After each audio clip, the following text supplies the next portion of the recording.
Hi, everyone. Thank you so much for joining our webinar on the Workforce Outcomes Reporting Questionnaire Package of Tools.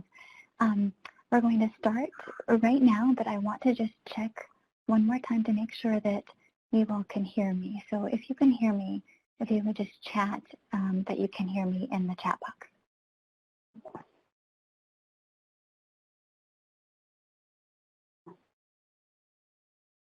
Okay, great. Wonderful.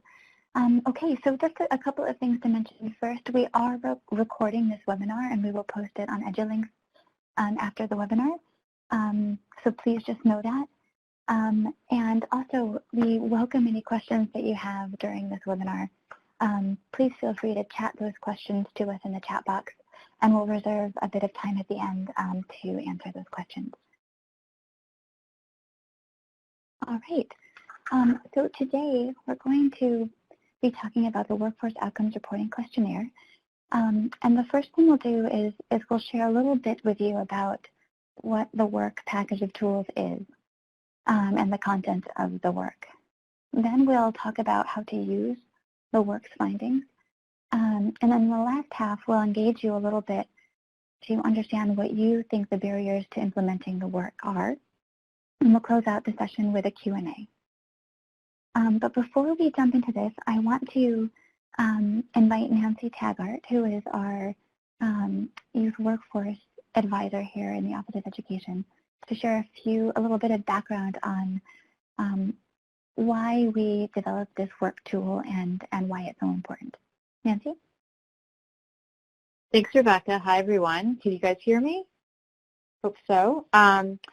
So I think many of you have been involved in this process over the past few years, so you're as familiar with it as I am, but just as a little background, I think this process really started in 2016, building on some of the work that was done under Workforce Connections to relook at our indicators, our standard indicators for measuring employment, and understanding that we had this standard indicator, new or better employment, but we knew that there were some flaws with it, specifically that it was combining two different dimensions in one indicator, and that we didn't have consistent standardized definitions for either of those concepts, and that the measurement and the definitions were being done differently in the field.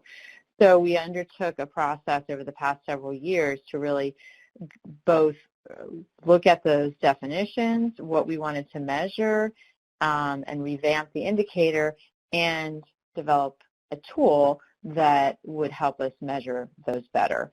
So really it was an effort to strengthen the collection of data, the quality of the data that we're collecting, and so that can really help inform how we're doing our workforce development programming. So I'm very pleased that we, after that many years, really have produced this tool, and along with it, the guidance on the measurement of the two dimensions. So I'll turn it back over to Rebecca, but just to say this, it continues to be a priority for us to see how this tool plays out, and Rebecca will talk more about that, but we are trying to create I guess for lack of a better term, because we may be renaming these kinds of groups, but a community of practice under the new mechanism, Youth Power 2 Learning and Evaluation, to allow for implementers and missions to talk about experiences using this tool and challenges, and so we can refine it going forward. So Rebecca will talk more about that, but we look forward to you all feeding into that process if you're interested.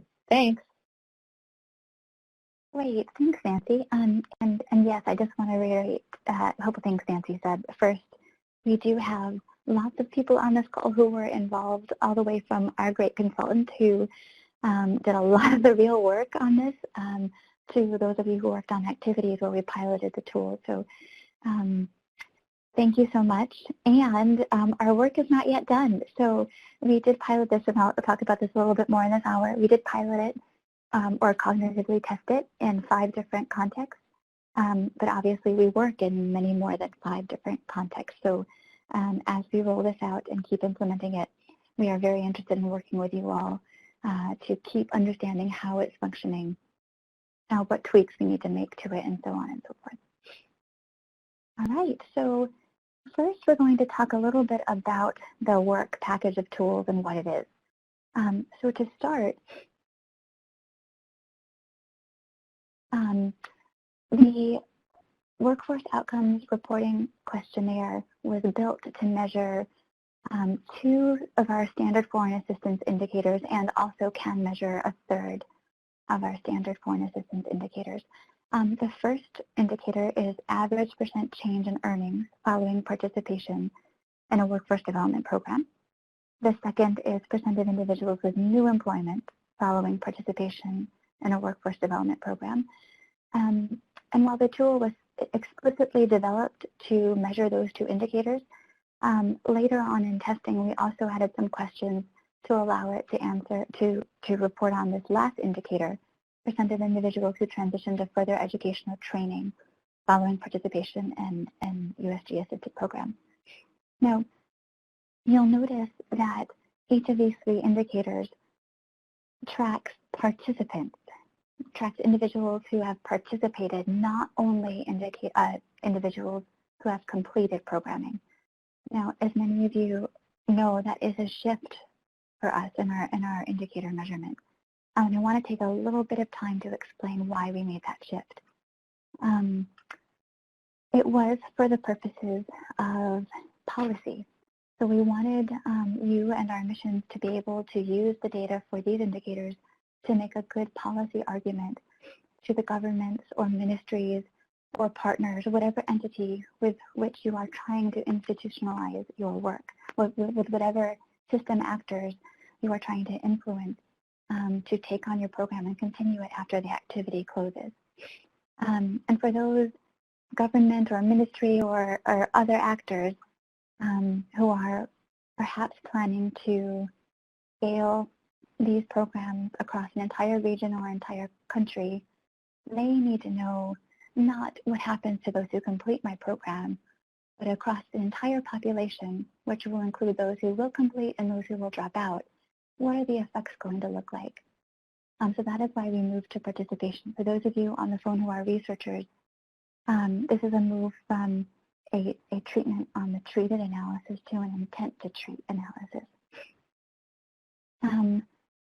Now, for the purposes of calculating the indicators, participants are considered those who are still in the program at the end of the program's enrollment phase, and we leave it up to the specific activity to determine what the appropriate length of time for an enrollment phase is. I do also want to note that we don't want this to make your budget balloon. We expect that activities have predetermined ways of following up with youth to track them after they finish participating in programming. And we would expect that you would follow that normal process that you have laid out for tracking and assessing your youth.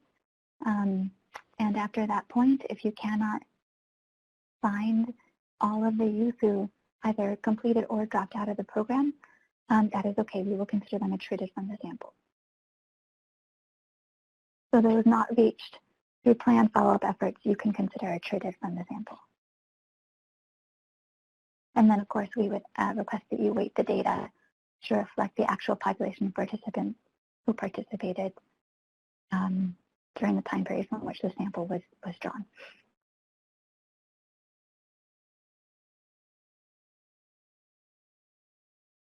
Okay, so of course we built the WORQ package of tools to measure these three indicators. And note that it is a package of tools. There's actually 4 tools in the Workforce Outcomes Reporting Questionnaire package. So now I want to talk about those 4 tools and their purpose. So first we have the WORQ tool. This is our core tool. And this tool includes all the questions required to measure and report on the 3 indicators. So if all you need to do is monitor and report on those 3 indicators or any one of those 3 indicators, the WORQ tool is the right one for you. There's also the extra WORQ version of the tool. And this version has all the WORQ items plus additional items that can provide really helpful background information on participants' work lives. This can be especially important at baseline if you want to understand the work lives of your participants. Next, we have the impact work. The impact work includes items that capture information on secondary sources of earnings.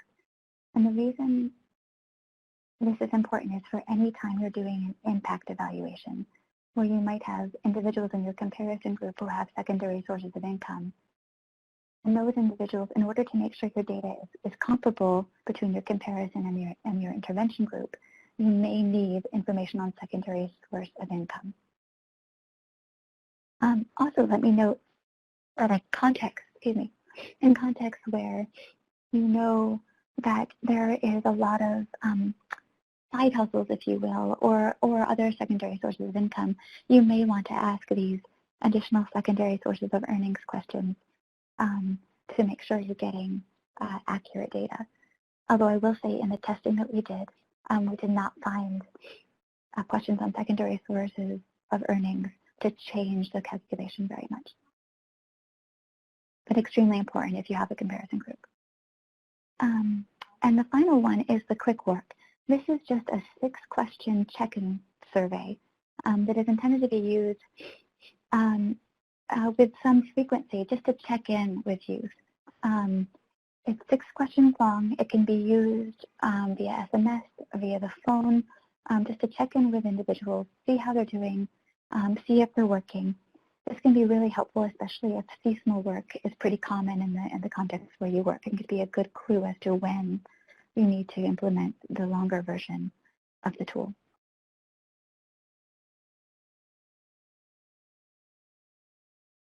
This table on this slide is just a really helpful, quick guide to when you need to use which tool. So at the very top half of the table looks at if you're monitoring. So if you are only reporting on a standard foreign assistance indicator, then you should use the WORQ, that core WORQ tool at baseline and endline, and that will get you all the data you need to report on those indicators. We do recommend that you use the extra WORQ version at baseline so that you can fill out your understanding of your participants' work life. And we do also recommend that you use the quick work each month after your programming ends for a participant so that you can keep up with them, you know where they are, you know you can reach them, and you're also understanding how or if their work situation is changing and when over the course of the month after your program ends. If you are doing an impact evaluation, so anything with a comparison group, you really do need to use the impact work so that you make sure you're picking up on those secondary sources of income at both baseline and endline. And we do also recommend that you add in those extra work items as well, again, to fill out your understanding of the individual's work lives. And also that you do the quick quick work, the check-in survey, to help you keep up with participants and understand where they might be in their employment journey after they complete the program. All right, now I want to talk a little bit more about the WORQ's content. So this flowchart gives you an idea of the different topics that are asked in the WORQ. So first we have demographics, and these are questions like age, sex, marital status. The extra work also includes additional demographic items on household demographics. Then we have several questions on an individual's education or training enrollment status and their educational attainment. And then we ask this very important question about employment status. So this question is essentially, have you done any work in the previous month for which you received money? And if the individual says no, well, they might still be working for non-monetary payment. So we ask them if they are working for in-kind payment. And if they say yes, and over on the right side of the chart now, if they say yes, we ask them a whole bunch of questions about that in-kind employment situation. If they say no, that they are not working at all, either for monetary or in-kind payment, we ask them a bunch of questions that help us to determine their labor force participation status. So if they are not looking for work, and if they would not accept work were it offered to them, then we have to consider them not in the labor force.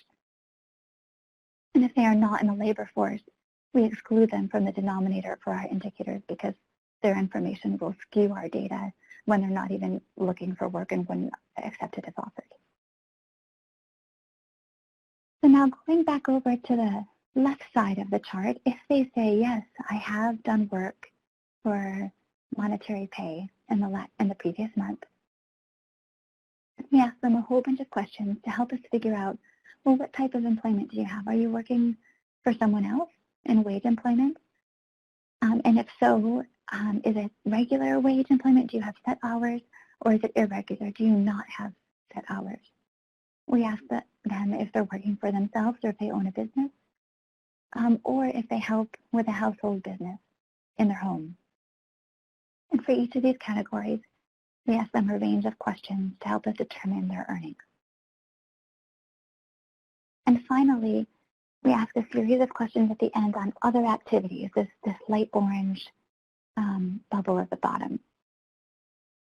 Now, this category contains more questions on schooling, satisfaction with work, and questions around how much they can meet their basic needs with their earnings and how much they're saving, etc. So these questions help to add some nuance to the earlier questions around earnings.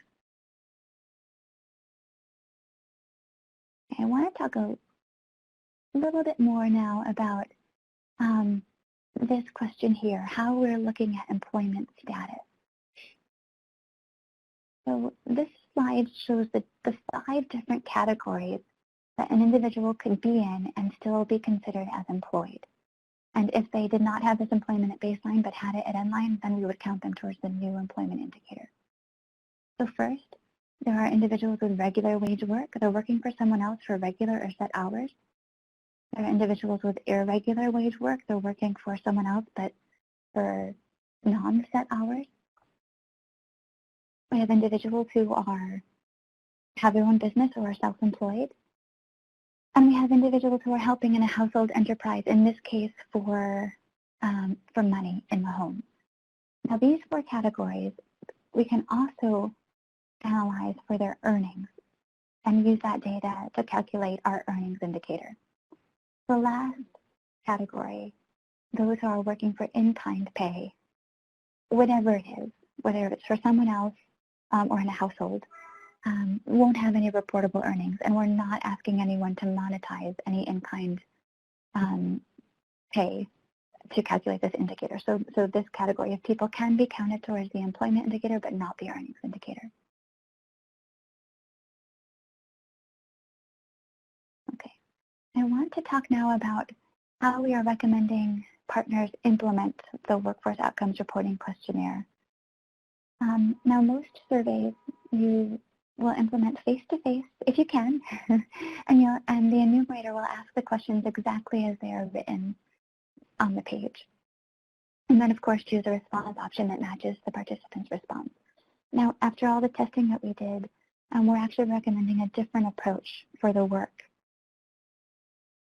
And that is that we have included several probing questions and explanatory notes for a lot of the items in the work. Because with testing, we found that our data was much more reliable when we equipped the enumerator with really good explanatory notes and really thoughtful probing questions that would help them to better understand that individual's work situation. So we are recommending that this tool be implemented in the style of a semi-structured interview. And I'll talk a little bit more now about why we made that decision, because I'm going to talk now about the development of this tool. So first, in general, we tested this tool in 5 different countries. In the first 3, going from right to the left, we did cognitive testing to figure out if the tool was measuring indeed what we intended it to measure. So we did cognitive testing in El Salvador, Kenya, and the Philippines. And then in our last 2 countries, Kyrgyzstan and Rwanda, we continued to do cognitive testing, but also did a pilot test and a test retest. I want to talk a little bit more now about what these tests are and how they affected our revision of the tool. So first, cognitive testing is a process by which you sit down with a respondent who is similar to the type of person, the participant who will take the tool in the end. And you ask them to go through the questions with you and think out loud as they see those questions so that you can figure out if they are understanding the items or the questions in the survey in the way that you intended them to. So this helps you to ensure basically that you have construct validity, that you are actually measuring what you think you're measuring. And then the test retest is a process through which a couple weeks after the pilot, you follow up with the same people who took the pilot and ask them the same questions again. And you ask them these questions soon enough after the initial pilot so that you expect nothing in their life has changed for the most part. Because then this allows you to compare the answers from the pilot and the test retest and then see how similar they are. And they should be pretty similar if the data you got was reliable. So this allows us to look at reliability, ensuring we're getting the same results from the same people over a reasonable enough period of time that we expect things haven't changed for them. So we went through this process of cognitive testing and test retesting in these 5 countries. And after each iteration, we revised the tool. So after our first round of cognitive testing in the Philippines, Kenya, and El Salvador, we revised the tool based on what we learned. Then we took the tool to Kyrgyzstan. We did more cognitive testing, and we added the test retest reliability, and then made more revisions to the tool. And it was actually at this point, between Kyrgyzstan and Rwanda, that we realized the implementation approach was just not working. And for Rwanda, when we implemented it more in the style of a semi-structured interview, we found that our reliability was much stronger. Though I will say, I'm going to show you these reliability numbers now. Oh, maybe not. Yes. In Rwanda, our reliabilities did still range from 0.5 to 0.85. 0.85 is good. 0.5 is not so great. So this to say we still have a little bit of work to do and more data to look at as you implement this tool with us to see how it's performing and see how we can strengthen it. That said, I do want to open the black box a little bit for you and show you a little bit of information about how reliabilities changed between the Kyrgyzstan administration, where we implemented the tool just like a survey, and the Rwanda administration, where we implemented it in the style of a semi-structured interview. I want to look at a couple of questions here. The first one is, what is your usual take-home pay? This one tested really well. People understood the translations of take-home pay, and most of the contexts where we, most people in all of the contexts where we tested this particular phrase understood it well. And the other one is, when you last worked at this job, how many hours did you work that day? This question is specific to those who have irregular wage work. And this tool, this question, we arrived at after originally having asked individuals to give us basically a log of their hours work over the previous week. We found lots of recall challenges with that. So we moved to this simpler question. And this one tested really well when we did the cognitive testing on this final version of the question. So in Kyrgyzstan, before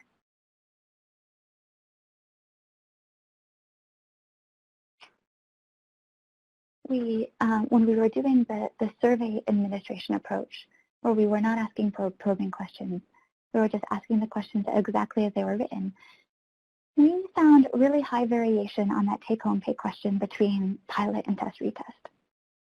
And we found really low correlation between the answers from pilot and test retest on the hours worked question. So not so great. And this is a context for Kyrgyzstan where there's much more infrastructure. higher levels of education. So this is surprising that there was, the reliability was really so low. So we decided, well, we need to test change in the administration approach. So we did that. For the take-home pay question, we changed the administration approach to make this a semi-structured interview style. And we added, for that take-home pay question, we added notes for the data collector to explain what we mean by take-home pay. For the hours worked question, we added some probing questions for the enumerator to ask to the individual participants to make sure they were getting accurate data. And this is what we found. You'll see I have the old numbers here from Kyrgyzstan in that third column. And then in Rwanda, you'll see how the variation dropped for that take-home pay question, which is good. We want low variation between our pilot and our test-retest 2 weeks later. And our correlation for hours worked increased, which again is good. We want a better correlation, a higher correlation between our pilot test and our test-retest. So this is an example of the information that led us to strongly recommend that this tool be implemented as a semi-structured interview, in a semi-structured interview style. All right, so now I want to talk a little bit about using the WORQ's findings, some ideas we have for how you can use the findings from the WORQ tool. So there are basically 3 categories: for management and planning, for learning, and of course for reporting. So first, for management and learning, there are 2 things. Baseline data on youth employment situations can help guide your activity planning for interventions. So for example, let's say you use the extra work at baseline, so you get that really rich information about a participant's employment situation. And maybe you discover that participants who work in street sales are paid really low wages, but you've also already done a labor market assessment. And that labor market assessment showed that the market for street sales was actually dwindling. So now you can focus your programming on reskilling some of your participants for a changing market. Another way to use the WORQ findings is that longitudinal data, so baseline and end-line data examined together, can tell you how well your program is working and allow you to make adjustments along the way. A lot of our youth workforce programs are cohort-based, so we might have a cohort starting at the beginning of 1 year and ending by the end, completing the program by the end of that year. So this allows you to get data every year and a half on how your activity is doing in terms of achieving these outcomes. So perhaps you look at some longitudinal data and you discover that most of your participants have actually returned to school whereas you expected them to go on to find employment. So this information maybe will help you decide to add a training module on returning to school to better equip these participants to succeed after your program ends. All right, another way of using the WORQ findings is for learning. So this package of tools can help you understand which interventions are working in which ways for which populations. And this is why that demographic data is so important. It can really help you to break out your data by different subgroups, understand how the outcome is working for that group of people. So for example, perhaps after looking at your longitudinal data, you discover that females from rural areas are obtaining employment at lower rates than females from urban areas. This might incite you to do some follow-up focus group discussions to determine what is driving the difference, and then it can contribute to your learning about how to program in that particular context. Finally, of course, you can use the WORQ's findings for reporting on these standard indicators that we've been discussing. So the standard indicator on average percent change in earnings, on new employment, and on transition to education and training. So data from longitudinal studies using the WORQ can help our missions report through the PPR on the percent of participants who find new employment, who transition to school, and the average percent change in earnings. And through this reporting, you really are contributing to our global learning, and I want to assure you we do use this data when it comes to us here in the Office of Education. And this tool, we hope, will help us to standardize that data a little bit more so that we can actually learn from it globally. And hopefully also we can use that information, that evidence that we slowly build, to help us to advocate for funding to Congress as well. All right, I want to shift gears a little bit now and ask you all to share some of your thoughts with me. Now, I worked at an implementing partner for long enough to know that there will be barriers to implementing this tool. So the goal of this next section is to get your engagement a little bit on what you think these barriers to implementation will be. Before we go into the questions, I want to set some ground rules. So my promise to you, I want to talk about my promise to you, so our Office of Education promise to you all, the promise we hope you make to us, and then what happens if we break our promises. So first, I will respect your anonymity. All of these polls, I cannot tell who is saying what answer. The data on the back end, I asked because I was interested. I can't link it to your name. And there's I think 26 of you on this webinar. So please know that we are respecting your anonymity. We won't attach your name to your data unless you reach out to us later and want to. So then, of course, I'm asking you to be honest. I'm about to ask you all what is going to make it impossible to implement this tool or to report on these indicators. And I really want your honesty, because that is the only thing that will help us in the Office of Ed to make whatever changes to the processes or tools that we need to make this useful. And then our last promise to you is to respect your context. We know you're all working in different contexts and for different partners, so your answers will very likely be different. And so we ask that you then in your answers reflect the realities of those contexts. We don't expect that there is a right or wrong answer for any of these questions we're about to ask. This really is a way for us to understand what barriers you are going to face so that we can figure out how to address those. Okay? So let's all start by answering the first question together. So we're going to expand the first question, and I'll read it to you, and we can answer it all together. Again, while we'll be able to see your answers, we will not know who you are. So the first question is, how many employment or workforce activities do you support? I just want you to think of the workforce activities that you're working on or work with or work near right now.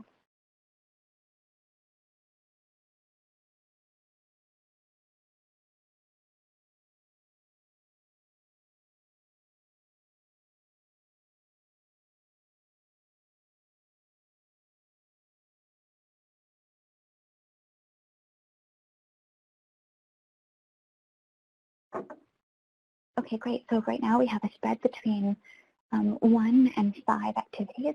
Great. So keep those activities in mind as you answer the next set of questions. So now we'll go on to question 2, and we'll expand that for you.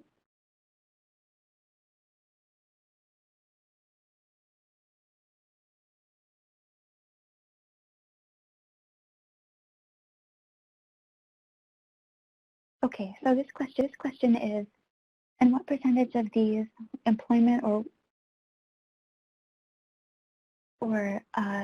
workforce activities are you likely to use the Workforce Outcomes Reporting Questionnaire? If you only support one youth workforce activity, your response options are 0 or 100. So please be honest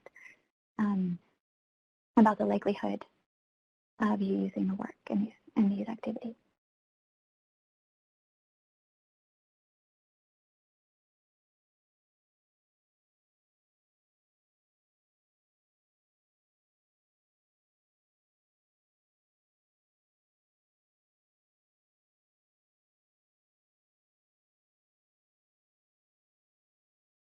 Okay, great. Thank you. So range between, well, NA or 0 to 100. So great, thank you all. With most of us, well, this is very close to a normal distribution, so most of us in the middle. Right. All right, let's go on to the third question. This is really the really important one, and the one where I'm going to ask you to think and give me a qualitative response. So still thinking about those activities that you support or work with or near that are youth workforce or employment-focused activities.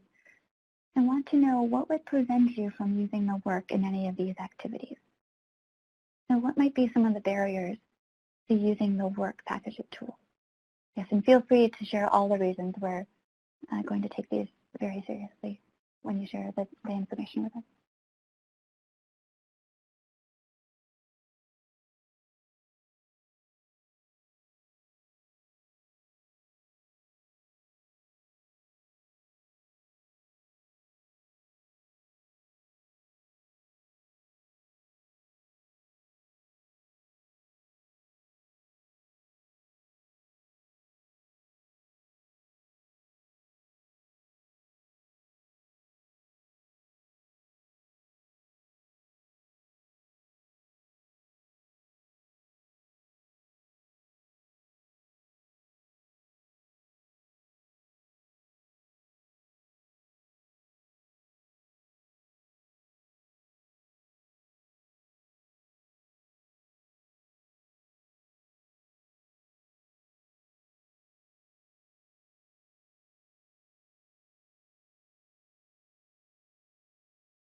Okay, great. Keep those coming. A lot of them have to do with, well, we already have our contract, we already have our MEL plan, this wasn't built in. And let me just say, we do not expect anyone to begin using this work tool mid-activity. We do expect that new activities are using this tool, but we do not expect that any existing activities are changing their evaluation plans or their MEL plans or their data collection plans in general to incorporate this tool. Great, great. Thank you so much. This is really great information. Thanks. I'm seeing one about challenges in collecting the valid data to support some indicators. I'm assuming that indicator is the earnings indicator, which in some of our contexts is very hard to collect, and in some contexts we just can't collect data on that indicator. Absolutely. All right, thank you all so much. Let's go on to our next question, question number 4.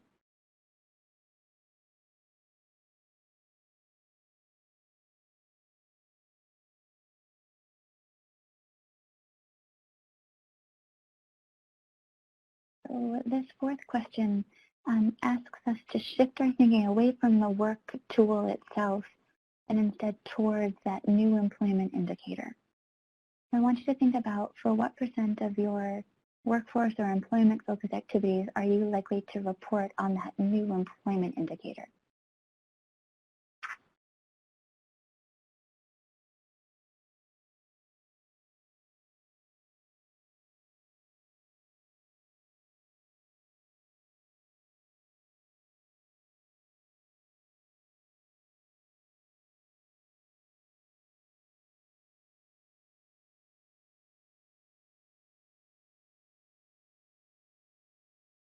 Okay, it seems so far most people feel they can or are likely to report on that new employment indicator. But let's go into question number 5 anyway and see there are likely still barriers to reporting on this indicator. So question 5, we'll expand that for you.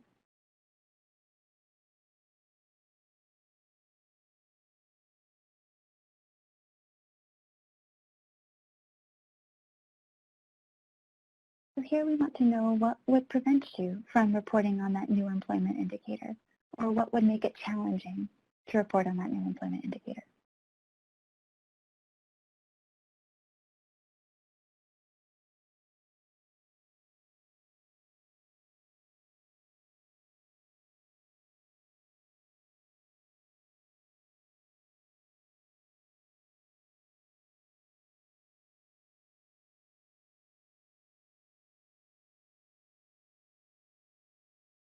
Yes, sorry, the new employment indicator, sorry about that, is percent of individuals with new employment following participation in a USG-supported workforce training program.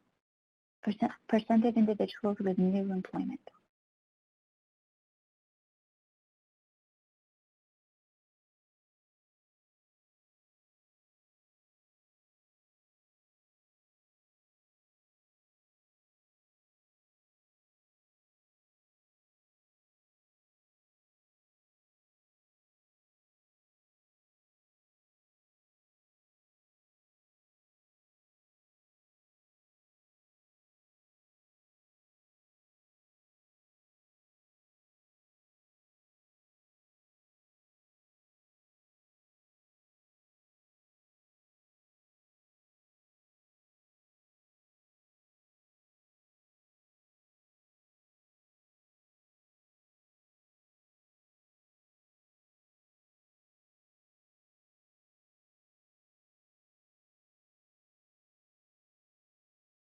Okay, great. These are really good evidence that we have people on this webinar who have done a lot of work trying to capture this data in the past. Yes, the figuring out what time period after programming ends is best to collect the data is challenging. Our indicator puts the limit that it must be, the N-line data must be collected within 6 months, so up to 6 months post-training, to allow that flexibility depending on your context. But our hope is that quick WORQ check-in tool can be a helpful tool for us to start figuring out what the best, and this will change with the group and the context for sure, what the best time for that N-line survey is. Yeah, tracking after the programming ends is definitely a big challenge. Okay, great. All right, thank you all so much. We are saving all these answers so we can work with them and think through them more later. But right now, let's go on to the 6th question.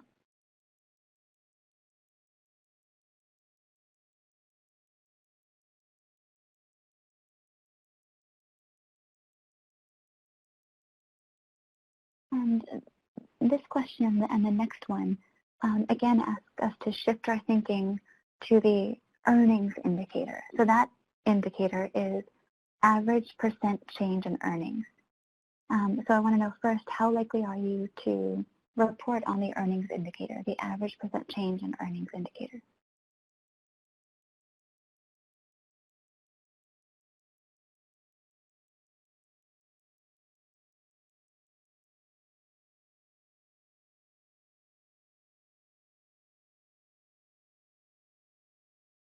Okay, great. Thank you so much. This is really helpful. Let's now go to the 7th question.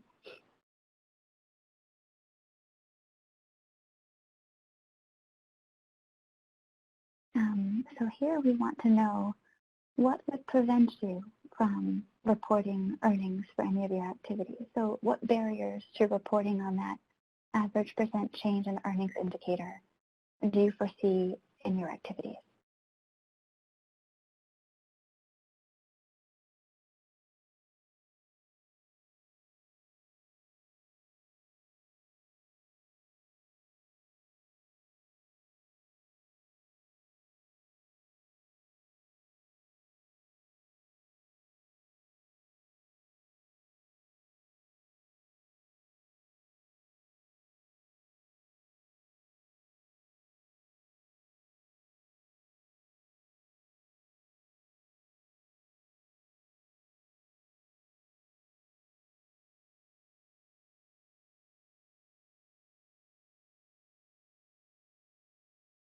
I'll answer one question that came up here as you share your responses. This tool does ask for participants, it allows you the option of sharing monthly or weekly earnings. And then we include calculations for the partner to calculate that so that you have the same unit for every participant, depending on what's best for the participants in your context. Okay, these are all, yes. really, really helpful responses. I will say the one thing I can say right now is that we do understand that we will not be able to use this indicator in every activity and in every context that we work, even if it's an employment activity, because of these challenges that you are bringing up about some contexts people are just culturally going to share earnings or norms around keeping records and recall. All right, thank you all so much. So the very last question is just asking you if you would like to share, again, this name and email address that you do not have to share are not linked to any of the answers you just gave. But if you want us to follow up with you, and we're not broadcasting these results, so you can share your name and email and no one will see it but me. If you do want us to follow up with you, to get on the phone with you so that you can talk through these barriers a little bit more to make sure we understand them, I would encourage you to share your name and email address in this box. Again, others on this webinar will not be able to see your name or your email address, only I will, and I will follow up with you and we can talk a little bit more about the barriers that you see to using the WORQ or the earnings or employment indicators.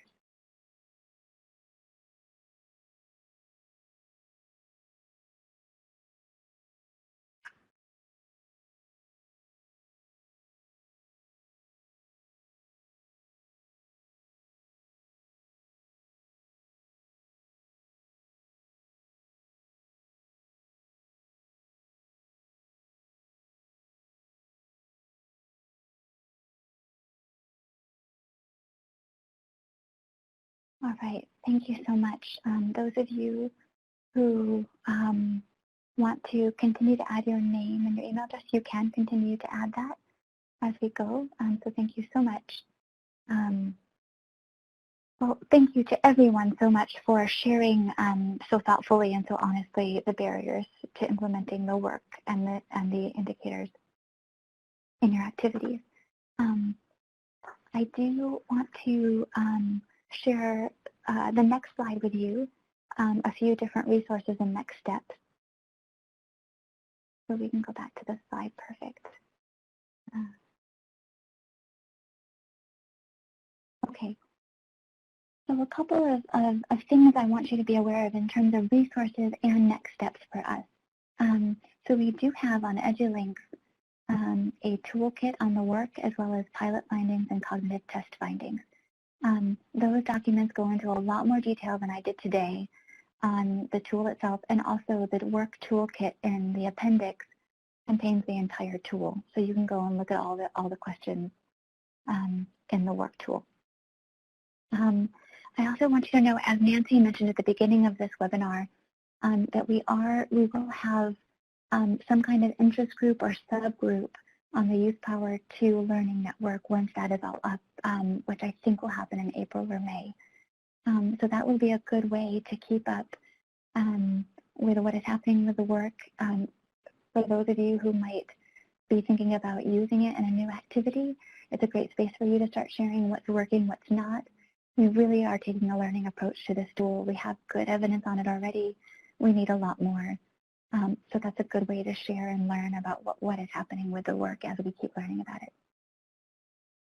And we're also planning one full day in-person training and a couple of online trainings for those who might be remote or more comfortable joining remotely on how to adapt, implement, and analyze the WORQ. So watch out for that. We don't have it scheduled yet, but we will make sure everyone who signs up for this webinar gets a notice of when those events are going to be. I also want you to know that we are working on programming the WORQ tool into ODK software, which is an open source survey programming tool. And we'll share that out with you all so that you can just play with the tool so you can get familiar with it, see what its nuances are. And then, of course, if you and your activity do decide to use ODK, then you can just make a copy of it. You don't have to program the tool itself. We're also working on a local partner adaptation guide. Most of us on this call are probably from larger implementing partners, but we all work with local partners who who support us on a lot of this work. So we're also planning on this local partner adaptation guide, and we'll translate it into a few languages to help our local partners understand the tool and how they can adapt it for their context. And finally, we're putting together an animated video on how to implement the work that will illustrate that semi-structured interview style.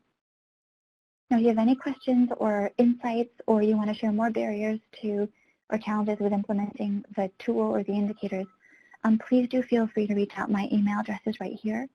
I definitely want to hear from you and engage you in the work that we're doing around measuring employment. Okay, I apologize, we only have 5 minutes left. I would love to open this up for questions. Some of you have already chatted questions. I'll start by answering those that have already been chatted. Please feel free to send more questions through the chat box. So I'm going to start with the easy question. Will we be sharing this deck of slides? Yes, absolutely. We'll share out the slide deck with all those of you who, signed up for this webinar, so including everyone on this call. And we will also be posting the recording of this webinar on EduLinks, and we'll share out that link as well so that you can share it with any colleagues or partners who weren't able to join this call.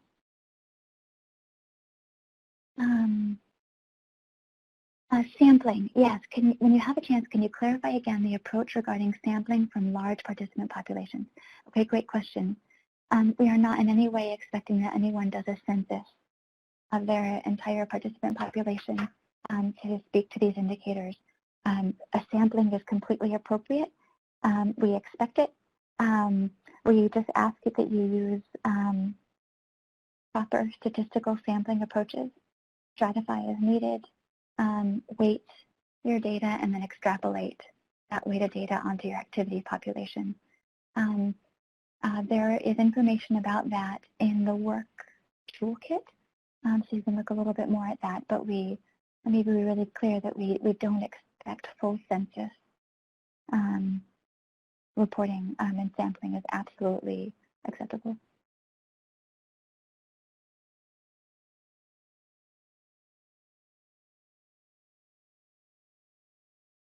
Okay, let me speak to this budget question again about sampling and participants. So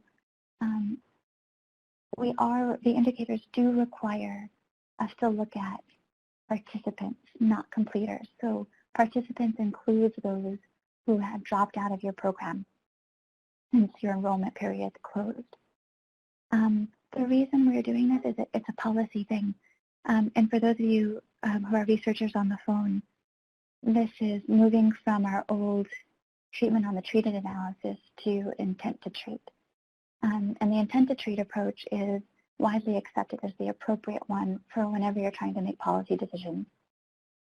And so many of our activities are trying to make policy arguments to the governments that we work with or to other large partners that we work with. So reporting on participants helps us to make that argument. Because what it does is it shows us how successful our program was, not just for completers, but for everyone who participated in the program.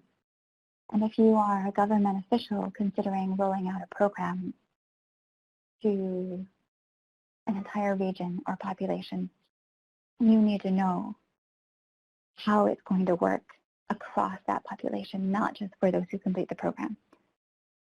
The budget question is a really real one. We do expect that every activity has a predetermined approach for tracking participants, and we would expect you to follow that predetermined approach. We do expect that that's probably more than just one phone call, and I think for most of our activities it usually is. All the activities I'm aware of have actually really good approaches for tracking participants. We expect you to use that approach, and then once you get to the end of that process that you predetermine, it is completely okay to stop and consider those individuals attrited from the sample. And at that moment, then you can weight the data you did get to the number of participants you had and extrapolate from there. Everyone, thank you so much for participating on this webinar. We are at the end of our time. I really appreciate the thoughtful feedback that you all gave. If you included your email address in that last question, we will follow up with you and engage you a little bit more in discussing barriers to implementation. So thank you so much. I really appreciate your time.